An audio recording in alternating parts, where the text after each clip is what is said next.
Hello, hello, hello. I'm Dan Lutz, and I'm here with Tank. and we're here on the front lines in the battle against the deep state, the cabal, the Illuminati, and all those that wish to enslave all of humanity for their own selfish reasons. And how are you feeling today, Tank? I'm a little under the weather. I just had a migraine all day. But otherwise I'm just fine. I had a interview with the Dominic Izzo from the Rants of Izzo. He's a radio show out of Chicago because Michelle Walker and I, we're obviously working diligently to try to help this mother get her daughter back. And so Dominic Izzo used to be a police officer on the force there, and he tried to reveal some corruption and got railroaded by the corrupt, cops there, I guess. And then when we started revealing the heinous, egregious negligence by this judge there, and then showed that we could prove all of it, sent him all the information. He was all over. He sent out. He lives about 3 miles from where the little girl is being held. Oh. And so that is he's a great resource and asset. He's pushing it out there to get some help, and we're reaching out to we have 2 senators that are that we kind of got permission from their staff to contact them directly, and also the representative there. And a lot of times these people are complicit in this, and this is going to reveal a lot of bad guys, and I guess we'll find out because the one thing we know the court systems hate is when you take something that you're doing and you try it publicly. Right. So I was very clear about asking for this judge to be removed. The crimes against this family are absolutely disgusting. He clearly now, and here's part of what was scary about this. At first, it was kind of like he turned the two little kids over to the father, who had admitted in court that he had raped and sodomized the wife, to the grandfather, who there was a protective order of custody because the judge ruled that the daughter could no longer be around the grandfather because of the thing that the doctor had brought up as concerns about the daughter. Then the judge, somehow, after those two decisions, based on, he had all this evidence to show how they should never be around these guys, he overruled his own decision. Right? Now, if you listen to Michelle Walker, you know one of the things that happens with DHS, and it's DFS in Chicago, in Illinois, and CPS. It's all the same group, though, right? Is what they do is they're the ones that, if you want to, they take these kids into custody and then they traffic them, right? So they pimp them out to 10, 15, 20 people a day. So you have a 1-year-old boy, you can imagine that's not going to last long. So in this, we knew that the grandfather had sodomized the little boy by, with a toothbrush. We didn't understand it, but then when I got a little more detail, I realized what he was doing was actually stretching the boy's rectum out so that he could be raped repeatedly by men paying to rape a 1-year-old. So when the little girl, had gone and I guess she'd seen this with her little brother. This is all on record, by the way. And she pulled the toothbrush out, and then she tried to pick her little brother up. It actually pulled his rectum out, and the grandfather yelled at her because he was obviously letting him lay there and get stretched out, and then so he could make money off it. Because you can imagine if you have perverts coming to rape a 1-year-old, that's very profitable, right? And probably the judge is getting a cut of that, and that's all like a standard process. So that's a tragedy. It's a nightmare. Well, I know it doesn't need to be repeated. I know why you have a migraine. Yeah, I've been in this more than usual. I'm always working with these things somewhat, and I've got a pretty healthy defense to it. But this week has been pretty aggressive, and you know what? But I'll tell you, I get migraine, and I'm just listening to my body, and it's been a little tough today, just with the light and stuff.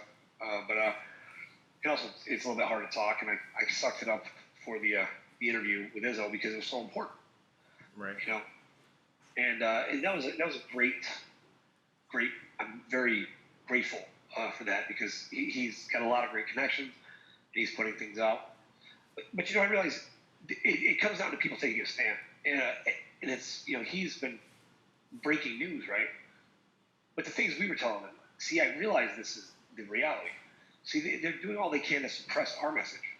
But the things I was telling him, he was blown away, and he's the guy who's out there, telling the truth, right? Right. So he was here. He said, "How is this possible?" Right? And he was blown away by the time we got to talking about it. And that's great because he's the kind of guy who's out there, fighting back this corruption right in the city in a place where he was a cop, Right. So that's a guy. That's the kind of guy I want working for you. And I'm looking for men to stand up and be men and protect our damn kids, and our women. I mean, God's sakes, what the hell's wrong with people? Just this whole week it's been I think just revolting. Yeah, I really think you're onto something with this fun vac being introduced into our food supply or the air or something. Literally just turn that part of your people's minds off. Reprogram people to think the opposite. Something along that line has to be happening. Beyond the general funk that they put us under with the like fluoride and other things. You know, some. I haven't exactly assessed how to the best way to prove that, but I'll tell you, I am going to prove that. I'm certain that that's true. And then I'm going to look into how to transmute it, and to undo it, because it's really just, you think about it, you got to think, it could be something that's like, what's her name? Sherry Edwards was talking about, she has a frequency to undo it, right? Now, Sherry Edwards has the frequency that she can match any medication, the actual positive effects of the medication. Right.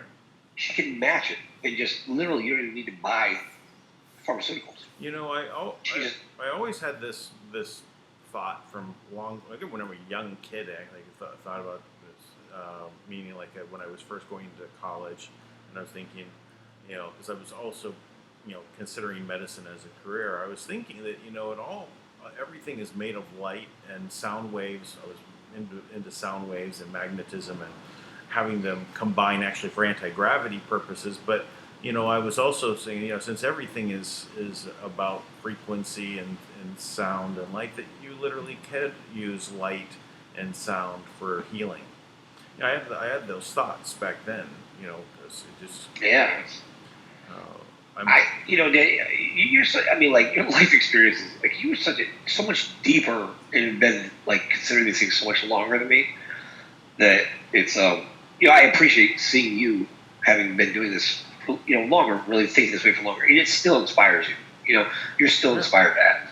Oh yeah. To me, that's inspiring, because that to me that really dictates that there's a way that you can live a certain way, that you can live inspired, you can live heroically and do the right thing, and be moving that way in your life, and it's long lasting. Because so many things we just expect to disappoint us. Yeah, I call it like large scale manifestations, right? It was when you're really like we're faced with some very large challenge in regards to the cabal and the financial system that they've been working us from, and but to work towards its changeover into something that would be positive, an abundance, a healthy system. It's something that happens with everybody being motivated, but individuals have to take the individual steps to make things happen. So you could use not just sound or frequency, but also visual images that you could. Oh. And I was just watching your Zoom screen that you're going in and out, and I wondered, I wonder if they're trying to disrupt the frequency with the visuals. Zoom is zooming in and out? Not zooming, it's like going from a red screen to you. It might just be on my screen, but that's what I'm seeing. Oh, I see it. I see it now too. I wasn't actually watching the screen. It's very interesting. Yeah. Could be SOS from the AI. But I'm turning away from the screen let me just in case if I change my background, see what happens. Oh, so that's the crazy reality. It's just it's unfortunate, but you know what? What is amazing is we are changing it. We are making a difference, and we are going to take these things and we're going to actually make a difference. And to me, that's. So I turned off my camera really for a minute matters. to see what happens. Go back. Oh, now we can do the Trump effect, but Sid would come on. No, don't do the Trump effect. Yeah, we'll hear. See if I can. Okay, see if we can do. Okay. Well, last time that didn't work. Oh, back to the red. So, anyways. Yes, we're disrupted. So I'll just, turn off my camera. There you go. It's like anything they're using, they're coming,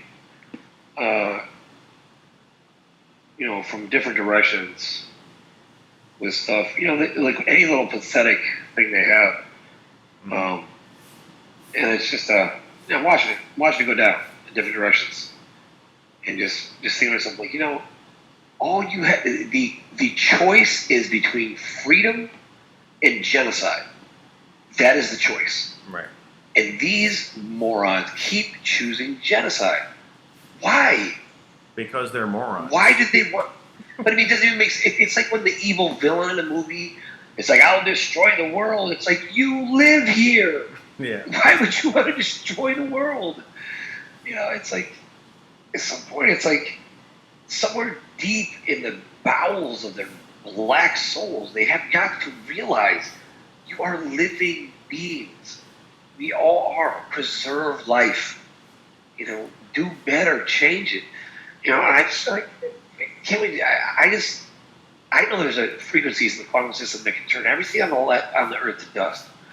There's got to be frequencies, and which I'm sure there are. Kim's talked about this, but like, I wonder, like, just put out a frequency that just allows that part of them to just die off.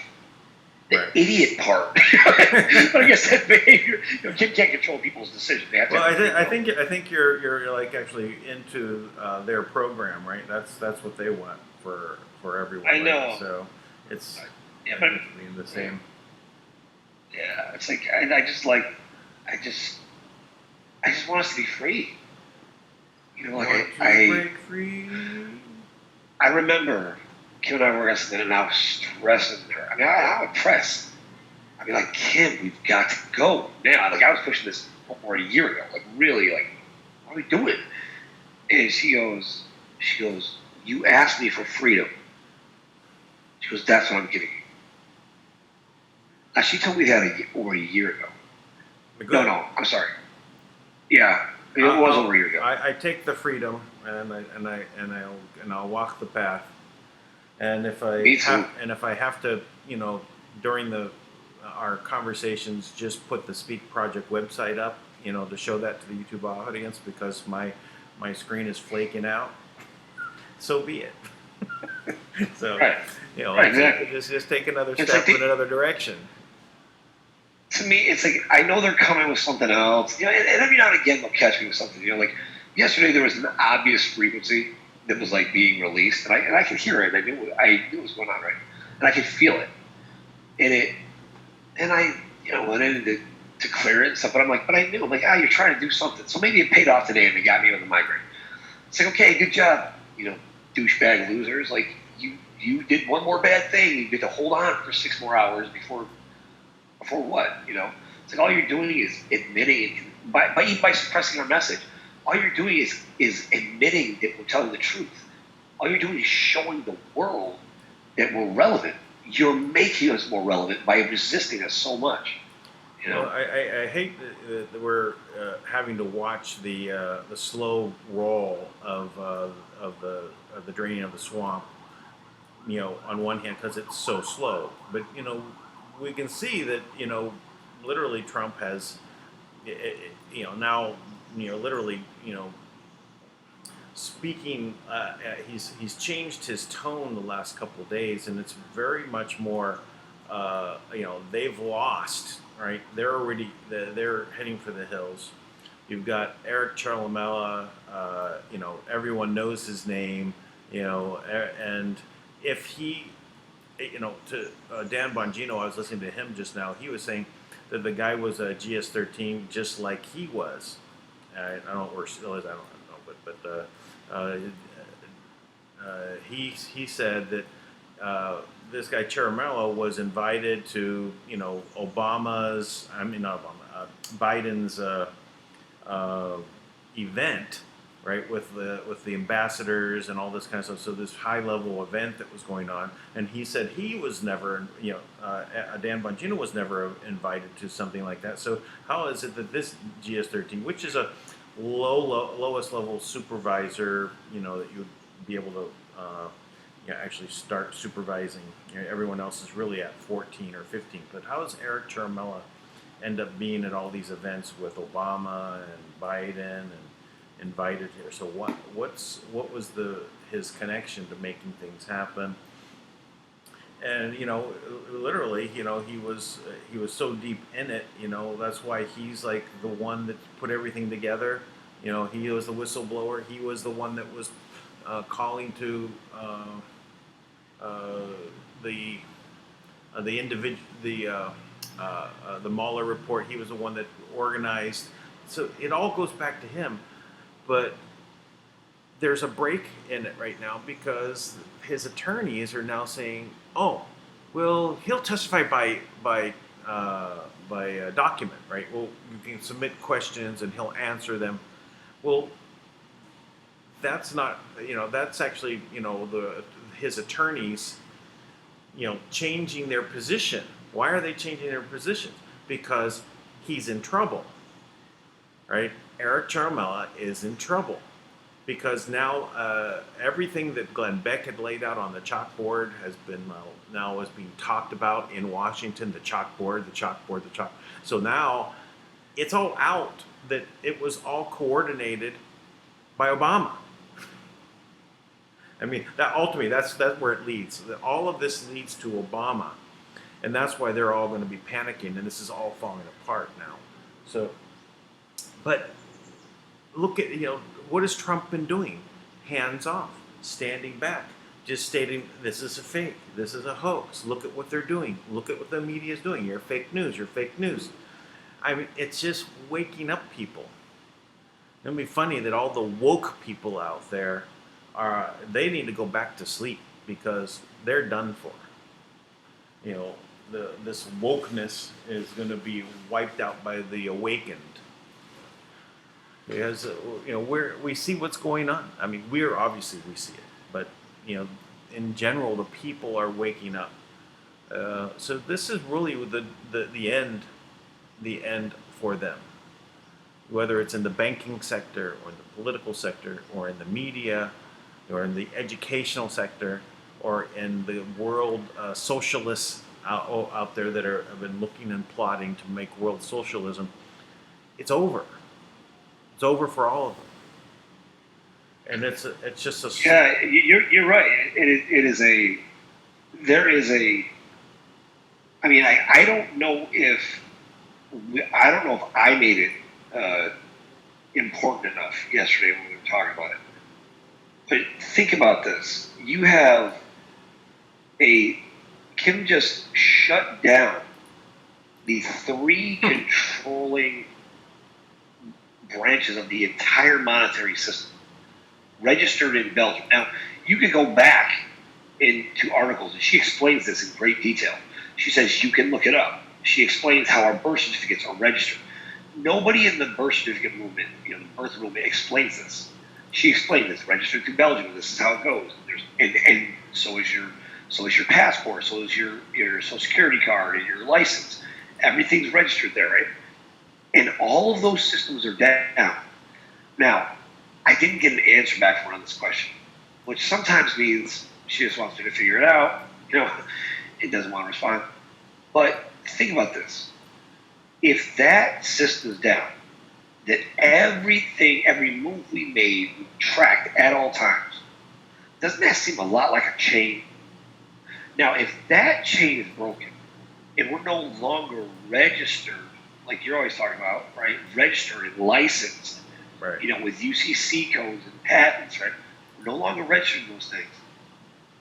If you think about it, I'm pretty sure that means that we're no longer registered as slaves on this planet. That means all of humanity has been freed. I want to break free. You really killed that. That was good. Really pretty. You have a really pretty voice. But it makes me want to sing. Hearing that. So. No, it makes me want to sing too. Yeah.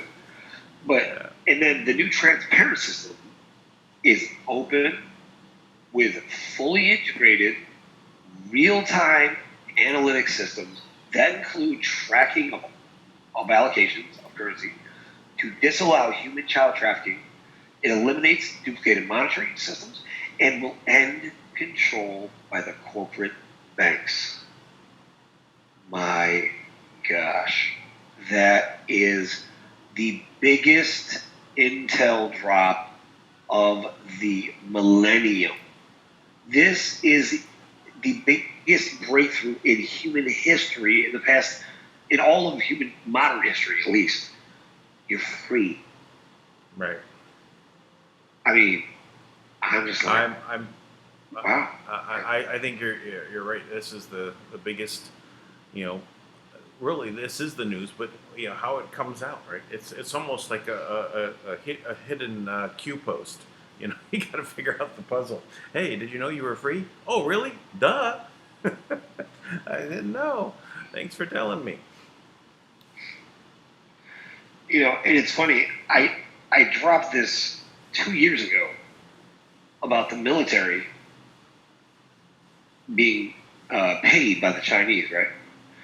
And then when the piece came out about the the microchip in the battleships made by the Chinese, I was like, this is exactly what I was saying, because they were leasing the equipment back to the U.S. government, right?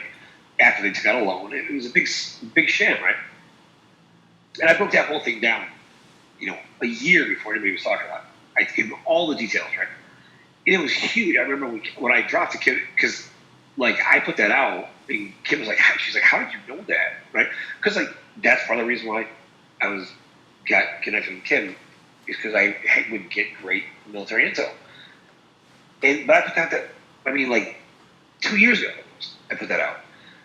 And now they're just catching on to it, right? They're just catching on to that piece. And in New York, they just they went on this company for selling Chinese microchips back to the U.S. government again. Right. I'm like, you didn't learn your lesson. You're still doing it. I mean, it's crazy, because that's a really big deal, because that microchip allowed them to track every single move of U.S. battleships everywhere. Right. So what if we went to war? It would make it look like the Chinese, they're decisive military control, because they would beat the heck out of us because they knew where we were going at all times. It's amazing. It's really amazing. Yeah, I was thinking, while this was going on, I was just wondering, is there a higher level, type of gamesmanship going on here, where they knew that they were allowing the Chinese to get all of this compromised military equipment in place, so that it would allow them to make their move. And then I thought, well, that's when the flying saucers come out. That's when the hovering battleships with the space Viper, space cruisers come in and decimate the Chinese, offensive weaponry. Yeah, get them to attack first. In other words, and I thought maybe there was something like that going, because I wasn't thinking that everything was moving to China. I was not thinking that it was about the cabal, rearranging the world stage into where, it was now not the 3-city-state solution, right? It wasn't, U.S., UK, Vatican, where they were going to move that now to China, and what are you showing us here?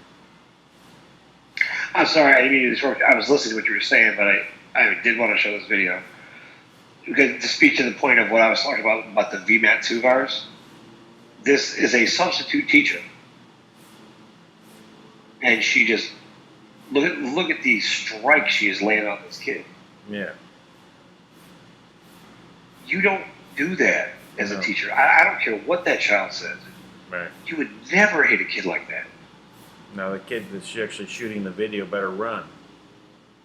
I mean, I have never in my life seen, and then she stopped on him afterwards. Yeah. I mean, my gosh, that's insane. So, are they going to promote her to superintendent now? She's actually, she's just elected governor of California now. So someone did join us on the line on the phone. I just don't know if you know that, but see, that is 714 area code. Yeah, not sure that is. But anyways. It's me, all right, it's Lisa. I have a question before you go. Okay. Okay, so speaking to, we're all free. You know, I told you tonight, Hank, when you called me earlier, I got a ticket tonight, right? I was panicked, you know, Right. because I had to load it down in the trunk, right? But I was speeding, he said, and my car wasn't. This car I bought last year, and it was used, so I didn't re-register it yet. But you know, he handed me. He went away for like 10 minutes. Couldn't find my insurance card. It was I was looking up on my phone. He came back and he said, "Okay, I'm giving you a ticket for blah blah blah blah," and I of speeding whatever. And I said, "Okay." And I wasn't sure. I tried calling you. You didn't answer. So I'm like, okay, I probably shouldn't do this right now, like the whole I don't concede thing. He handed me a ticket and never asked me to sign it and left. Wow. You know what? So maybe he can't run our driver. Maybe our driver's license aren't linked. Maybe it's maybe they're making it voluntary now, where they can't enforce it. Interesting. So just thought I'd throw that out there. That very well could be. They could have been notified like that this would be. You can't make them sign anymore. Right. Yeah, so that was just maybe small. I was just like the guinea pig tonight. So I wanted to share that just because I thought it was kind of speaking to what you guys were just talking about. So that's it. Yeah. That's all I got. Yeah. Wow. Yeah. You know, I hope that's true. You know, I'm looking for more and more breakthroughs. You know, like for example, the Attorney General Barr actually issued subpoenas to the entire Democratic organization of Chicago, which is interesting, right? Because That's the radio show today, right? Right, and we're tearing right now. We're kicking up dust in Chicago, and so I like that the DOJ is there at the same time because it gives a lot more credibility to what a coincidence, right? What you're doing, what they're doing, everything's tying together. So I just thought I'd say that because I thought, he looked at me kind of funny at the end because he said, well, registering your car is a crime. I'm like, really? What kind of crime is it? And he said, it's a misdemeanor. And I said, oh. And then he went away, came back. He handed me the ticket with the weirdest look on his face. Like, he was trying to be really tough. And then he got really nice to me at the end. I don't know why, but he did. And then he just said, hey, here's your ticket. And I said, okay. And he handed it to me. And I wasn't going to sign it. I didn't know what I was going to do as opposed to not signing it. But anyway, I didn't. And he just handed it and walked away. So either God was with me tonight and I wasn't supposed to really get a ticket, but he can't enforce it, right, if I didn't sign it. No, you can't enforce it. Like, you didn't consent to that. You just... Right. I'm sure we have a very capable attorney out there. Or not attorney, but lawyer, I would say that someone in our group. Yeah, I would say that there's I can't hear... Hello? Go ahead. Can you hear me? No, I can hear Dan now. Go ahead. I heard you talking, but I couldn't hear you. Okay. So I would say that there is some thing you may have to do still because it'll be entered into the system, right? You probably get your it's something by mail. You may have to do something like an appearance by mail or something like that, and basically inform them that you never consented and you don't agree to come. No, I'll definitely do that. Here, the state that I got a ticket in today is 15 days, and you can request an officer or whatever. So I'll definitely do that, but they can't enforce anything if I didn't sign. I don't think so. That was just I thought I'd throw that out there since you guys were talking about the new system. Maybe that has to do with us being registered, our driver's license. I've been to court to challenge these things, and here in New York, they actually charged like an extra $300 to go fight the ticket race. So I had to pay to go fight the ticket. So they charge you for California's like that. Yes, they make you pay everything first. Right. And then they didn't even hear my plea. The judge didn't listen to me. He goes, no. I was like, wait. I'm like, the cop waved me down a one-way street and then gave me a ticket for it. That's not fair. Right. I remember I was like, are you kidding me? I fought 3 tickets in California, moving violations, and I won 3. So I've done that before. But this one seems really easy. If I didn't sign it, just seems like, no, I don't know. He just drew up my car. I don't know. I didn't agree to it. But what if he has an audio of me? He's like, this is your ticket. And I said, okay. Would that hold up in court? I think we could probably just take it through mail, even, and say, you probably just send it back in and say, I did not consent to this contract. However, I received this piece of paper requesting me to, and I am informing you that I reject the contract. Something to that effect. Yeah, we'll go over it in next week, but I just thought I'd say that. Maybe it's part of the system. I hope it's part of what Kim did and they can't enforce it. So That'd be amazing. Yeah. Cool, okay. Well, there you go. Well, have a good night, guys. We're all free. No more tickets. Go, everybody go speeding down the highways. And I'm kidding. Drive carefully. Lisa's on the road. Who knows what's going to happen? Exactly. All right. Have a good night, guys. Talk to you later. Good night. Okay, bye. And that was more often Lisa. All right, Dan. You gotta let me. I'm gonna have to jump off, man. I gotta try to get some sleep here through this. But all right. Pleasant dreams. Migraine. Yeah. Thank you so much. Appreciate you as always. And I will see you tomorrow night. I'm sure I'll be in better shape then. All right. All right, everyone. Be sure to subscribe, give thumbs up, positive comments, and we'll see you tomorrow. See you tomorrow. Bye-bye.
Twitter 24/7 at DBonGio.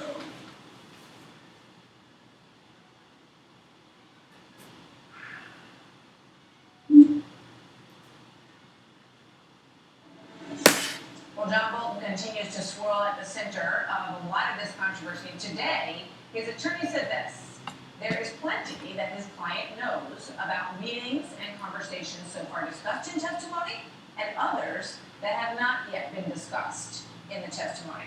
And that was a bit tantalizing for everybody. But Democrats say that they are not going to go to court to get John Bolton to come testify. They say, you know what? This just proves that there's obstruction coming from this administration, and that only adds to their argument for impeachment. But could they be concerned that maybe the high-profile Bolton, who worked very closely with the president, might not, in the end, give them exactly what they want to hear from him? Joining me now, Byron York, Washington Examiner, chief political correspondent, and a Fox News contributor. Byron, good evening. Great to have you here tonight. Just your thoughts on that, because I thought it was very interesting. I said, well, he doesn't want to come, and we don't want to get into a big long legal harangue over this with him and also his deputy, Mr. Cooperman. So we're just going to let it lie. Does that seem unusual to you at all? Doesn't sound right to me. I will say, if anything is covered by executive privilege, it would be the president's private conversations with his national security advisor about issues in foreign policy and national security.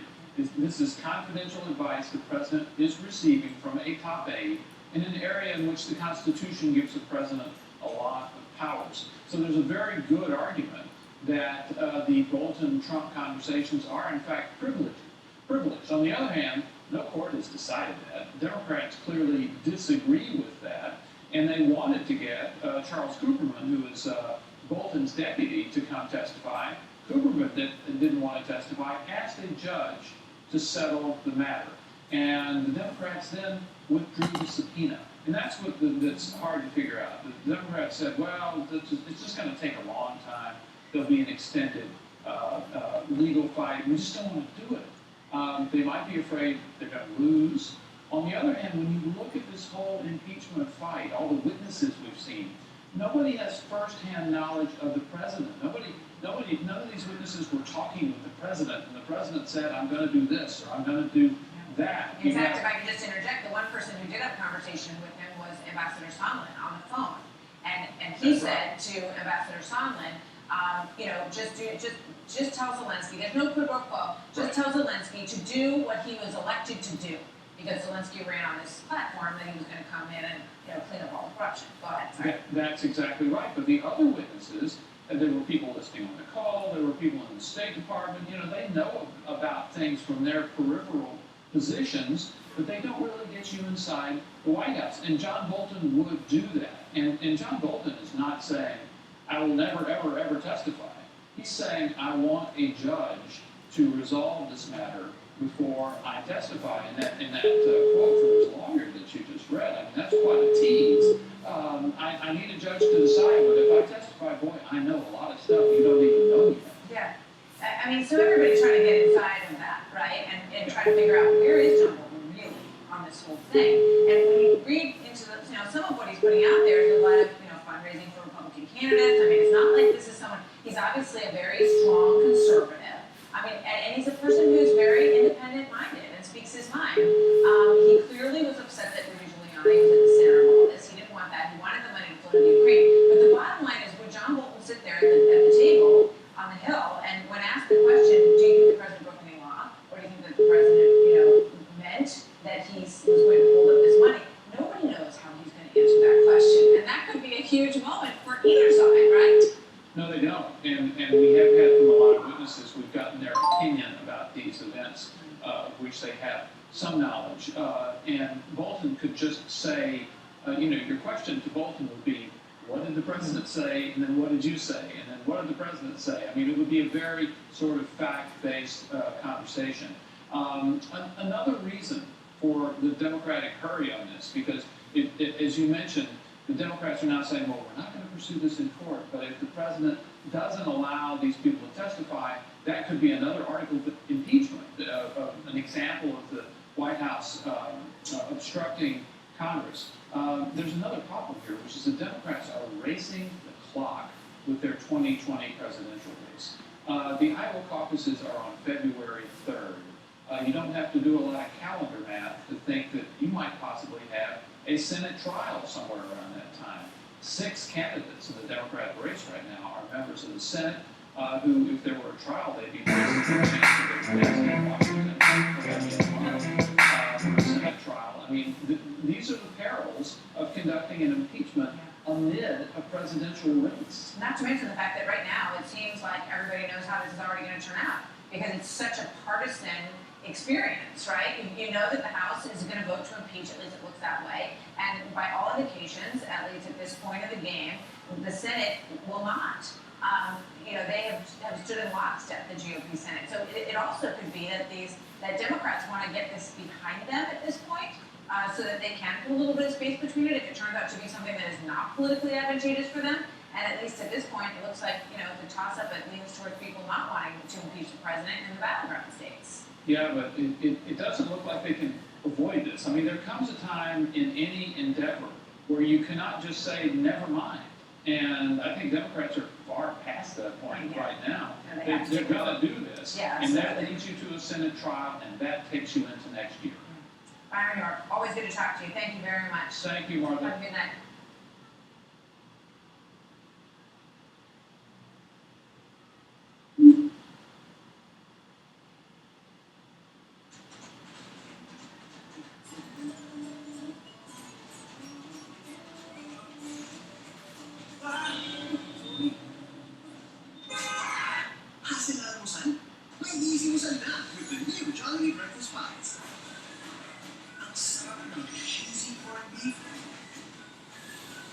Cheesy bacon, now in a bite. Breakfast on the go. New Jollibee Breakfast Bites. 49 pesos na. Join me now, Congress of Racial Equality leader Niger, and it's great to see you, Niger. Thanks for being here. How many times, Niger? Let's start with the Trump dossier. That's Exhibit A. How many times has this story or that story been told as something that was going to bring down this president, and it all fell flat? It all falls flat, and that dog just won't hunt. And by the way, you can add, in addition to Mike, the wolf, sleazy wolves book that went nowhere. You can add that to Omarosa's book, which actually went nowhere.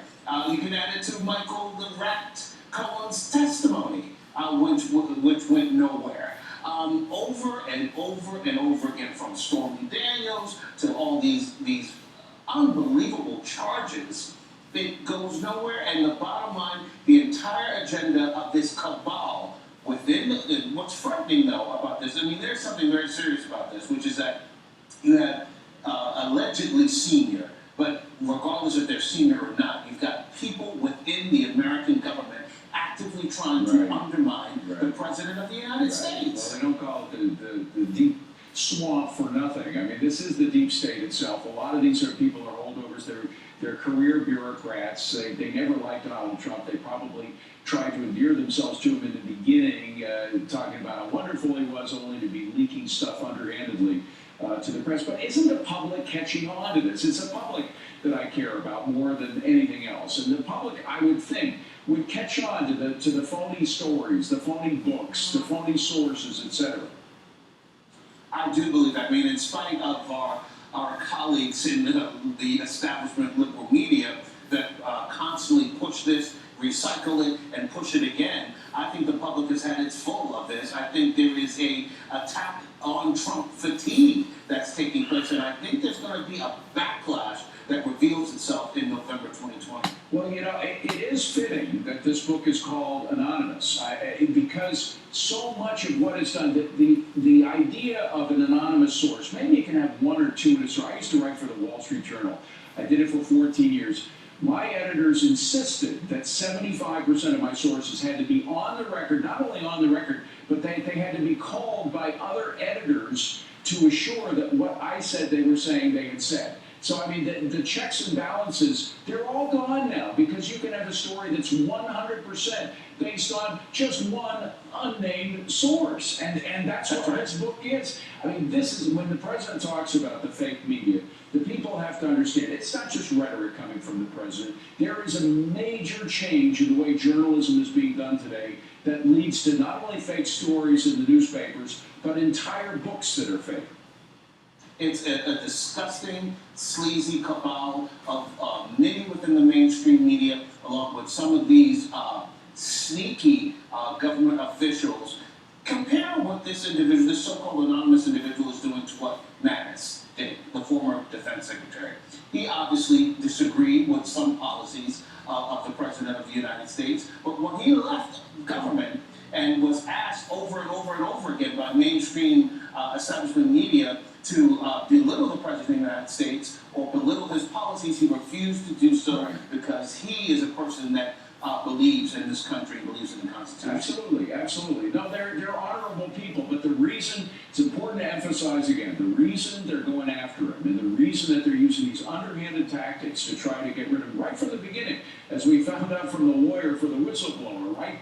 A couple of weeks after the inauguration itself, they talked about a coup and impeachment and so forth, is because he's threatening the establishment, the people that have controlled the levers of power inside the Beltway, and not just inside the Beltway, in New York and everywhere else. He's threatening all of those establishment figures, and they want to bring him down because they can lose their jobs. Not just Democrats or liberals, That's but right. there's some Republicans within that establishment that were very comfortable drinking from the swamp, if you will. Absolutely. And David, I know we were running out of time, but my business partner, Nate Lawhorn, and I are going to send you and Trish a couple of these hats, which is Ballers, for our new restaurant that's coming out in January 2020. Then we want you to fly out and tape a segment from location in Las Vegas. Sounds good to me. We'll try to work it out. I promise we'll try, Niger. I can't guarantee it. That's all I can ask. I appreciate it. Thank you.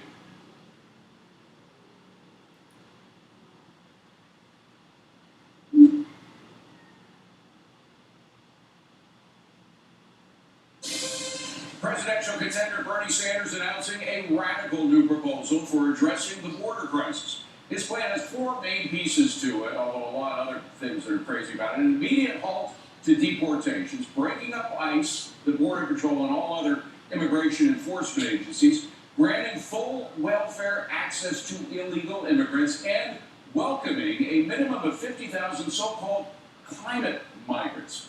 Sanders also saying he will use an executive action to, quote, protect our immigrant communities and reverse every single horrific action implemented by Trump. His words. Joining us now is the National Border Patrol Council's Vice President, Art Del Cueto. Art, what do you think would happen if this plan were implemented? Oh, well, first of all, I think it's unrealistic, but if this plan would be implemented, you'd see a mass flow of criminals entering our country. Whereas we just saw, it's been all over the news, the issues that are happening in Mexico with the hotels. That's something that is a day-to-day occurrence in Mexico. Obviously, now we're seeing it because it was American citizens that were massacred, American children that were massacred. And now to have Bernie Sanders saying he wants to open the doors and allow those people in our country, that's very irresponsible.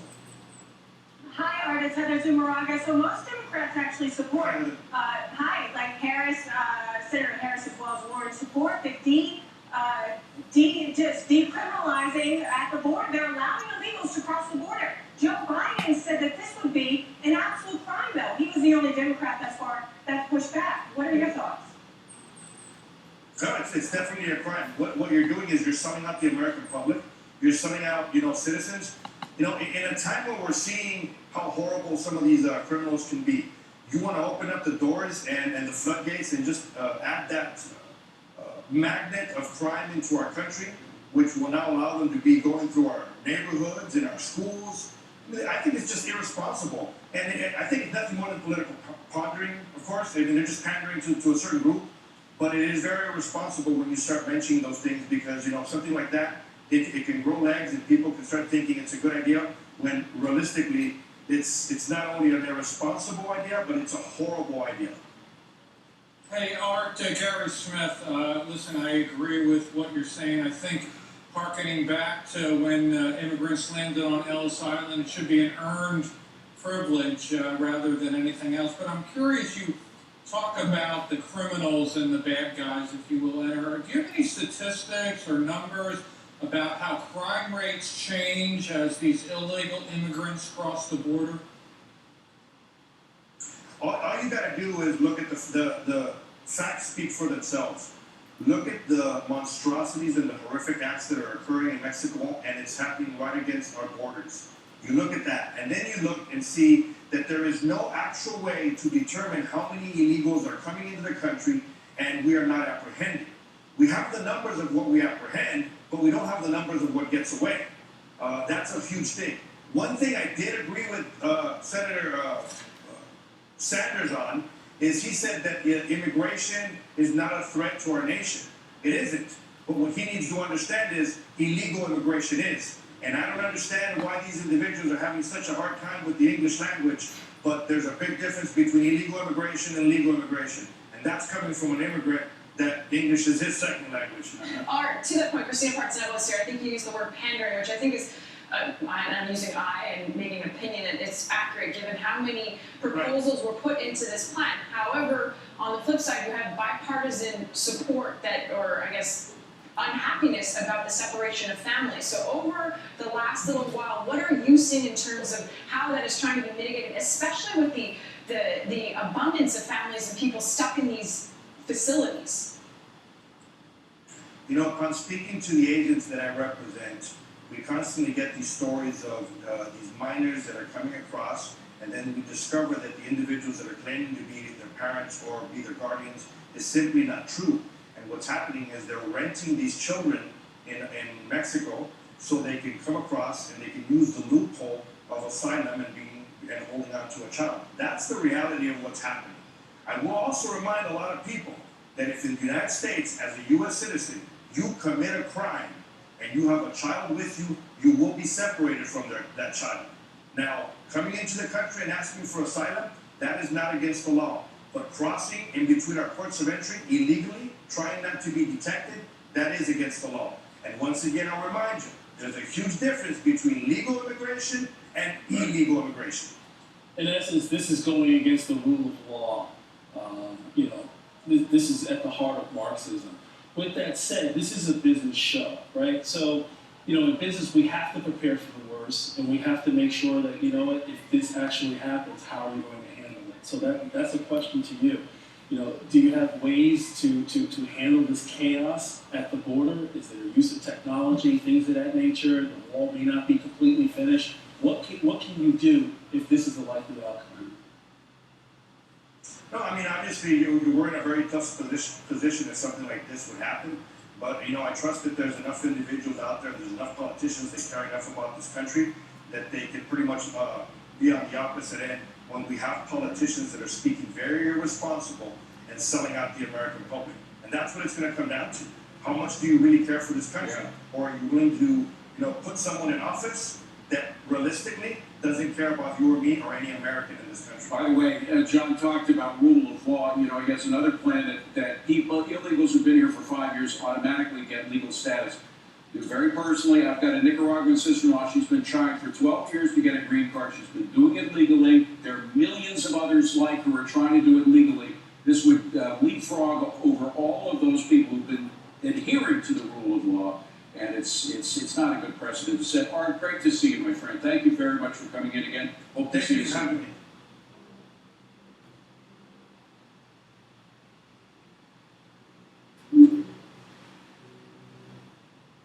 America is waking up to the Democrat Party's record of suffering and neglect. That's what it is. They want you to vote. They're nice to you just before the election, and then they forget about you for 4 years. We're undoing the damage inflicted by decades of corrupt Democrat rule and creating a historic tide of new opportunity and prosperity. We've done more for African Americans in 3 years than the broken Washington establishment has done in more than 30 years. Joining me now to talk about it, Citizens United President, former Trump campaign aide David Bossie. David, great to see you as always. Is that a message that do you think will resonate among African American voters? Well, I certainly hope so. Look, President Trump's record on these issues is stellar. There has been no better president for the African American community than President Trump. You look at the record unemployment rates, you look at for Hispanics and African Americans and women. He has been a president for all Americans, and that's what he's going to be able to sell. And to be quite candid with you, Greg, that's the reason. What we're talking about here is the very reason that there is this witch hunt on impeachment, because they won't be able to beat him on his accomplishments, on his record as president. Representative Al Green, a bit of a crazy Democrat, actually, in a moment of uncommon clarity, admitted it when he said, well, we've got to remove him because we can't beat him. I mean, that's really what's going on here, isn't it? It really is. This is a political act by Congress. There's nothing more or less to it than that. This is a witch hunt. This is what the president is calling it, because that's what it is. You look at what Adam Schiff and the others are doing. You look at what the whistleblower, this anonymous whistleblower, which does not deserve to be anonymous. He is a political actor participating in a conspiracy to try to overturn the 2016 election, and we need to make sure that the American people know who these people are, and all of them. Well, I get such a kick out of these people who are offering speculation and interpretations, their own personal impressions and understandings of a conversation they weren't even privy to. One of them in particular admitted he hadn't even read the transcript. And this is ludicrous, isn't it? And his source was the New York Times. So I personally don't care about their feelings or their interpretations. They do not matter. The President of the United States, no matter who it is, gets to set our foreign policy. That's the way our country works. We may not agree with Barack Obama sending pallets full of cash to Iran, but he was able to do it. We didn't impeach him over it, although in hindsight it might have been a good idea. This is what they're doing. And you look at what these witnesses are going to be doing next week with the lies and innuendos. You look at Ambassador Yovanovitch, who was caught in a lie by Lee Zeldin. This person needs to be brought, we need to be on offense. This person needs to be named in a criminal referral to the Department of Justice for lying under oath. And we need to not hear this ambassador next week because her credibility is now in question. So we need to be on. I'll be honest with you. James Carville, when I was doing this in the 1990s, James Carville and Begala and Stephanopoulos and the rest of them that were defending Bill Clinton were on offense every single day. They had a scorched earth policy. If you lifted your head up against Bill Clinton, you became a victim. And so we need to have that same, this is a fight for the future of America. Yeah, well, I think most Americans, a guy came up to me at a train station, he said, I pulled up the transcript online, and can you tell me what's wrong with it? And, Americans are pretty smart. I think eventually they'll sort of get around to reading the transcript and scratch their heads and say, so what's wrong with that? David Bossy, great to see you, as always. Thanks for being with us. Thanks, Greg.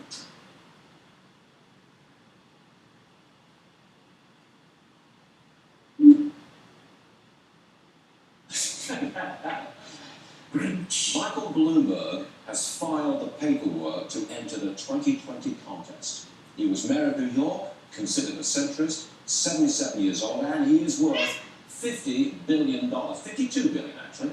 He's a grenade shot right into the Democrat race. In politics, a man with all that money is a game changer. Just by taking a first step, Bloomberg has already changed the game. Think this through. Front-running Democrats, Warren and Sanders, have no time at all for billionaires. They base their campaigns on confiscating their wealth. They rail against the rich. But now, they have one of the richest people in the world running against them from inside their own party. Can you say division, split, ideological schism? It's now right out there, in plain sight. Bloomberg is considered a moderate, so is Joe Biden. When a $50 billion moderate goes up against a fading, stumbling moderate, who do you think's going to win? Bloomberg is a huge problem for Biden. As for policy, Bloomberg's big issue is guns. He spent millions supporting gun control all around the country. He'll put that issue right up front.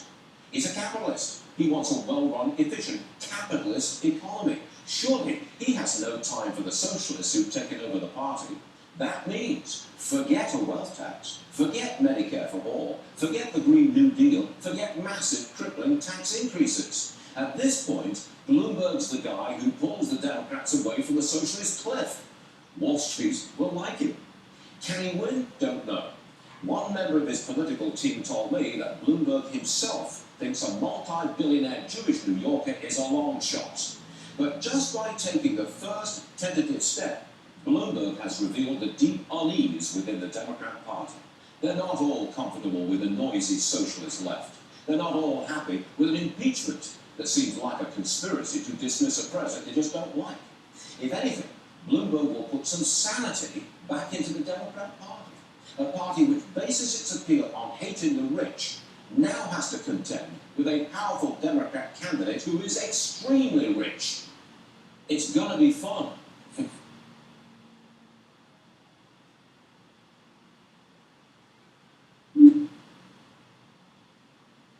So what are the president's impeachment and re-election prospects and strategies exactly?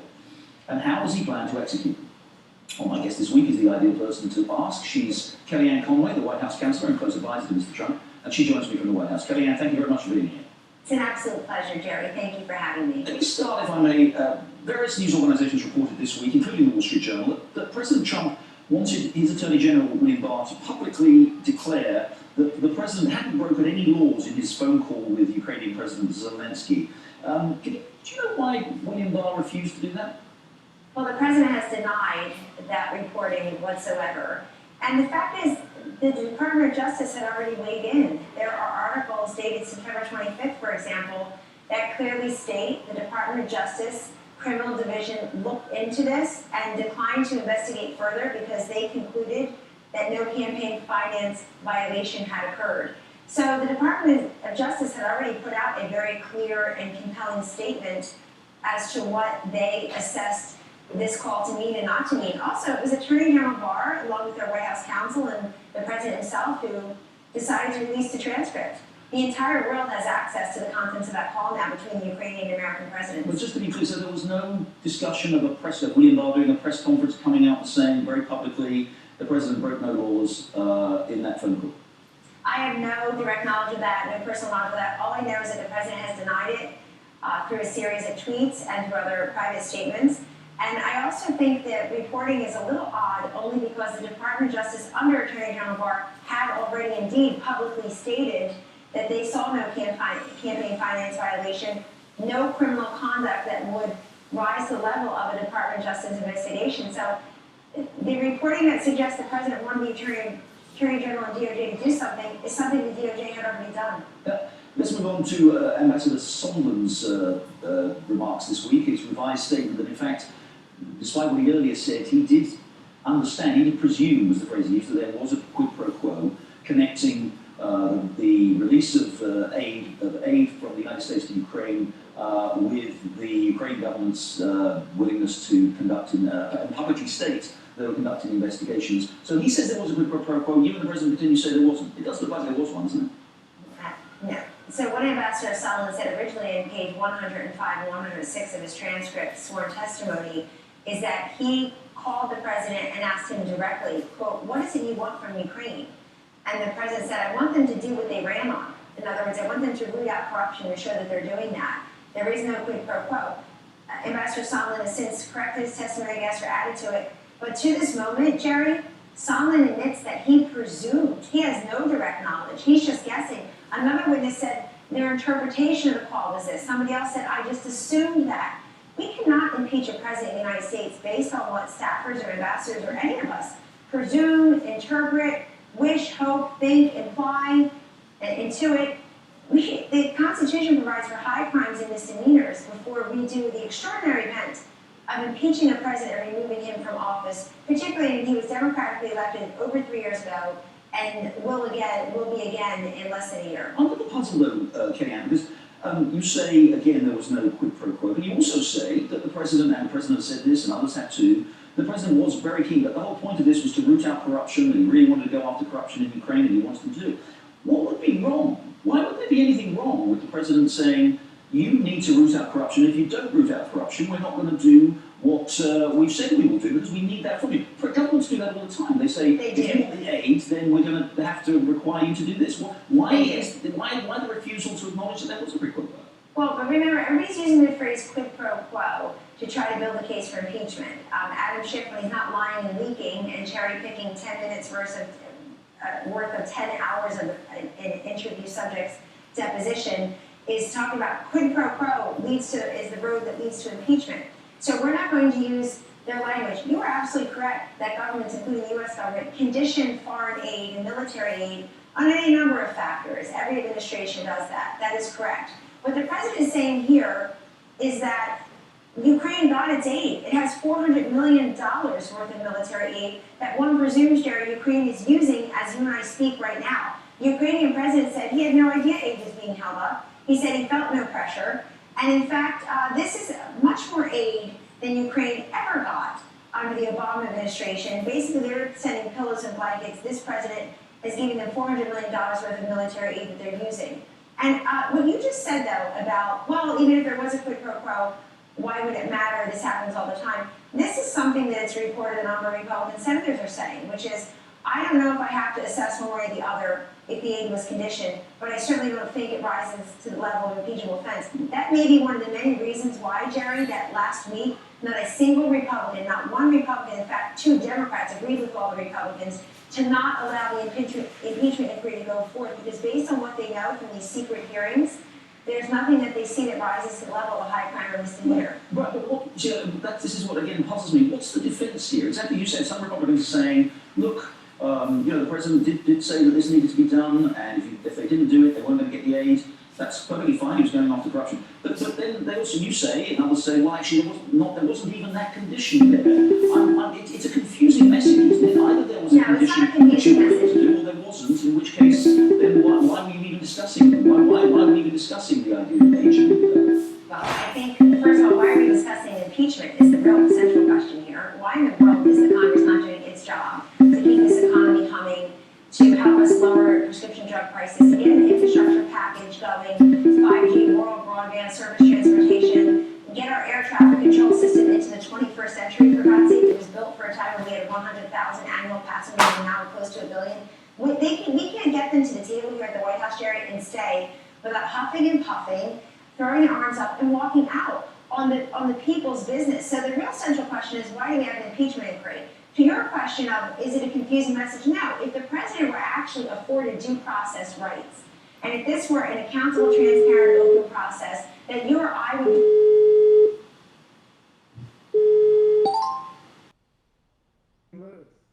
Hello. Hey, Frontlines viewer, you're still live streaming. Oh, thanks for telling me. Yeah, no problem.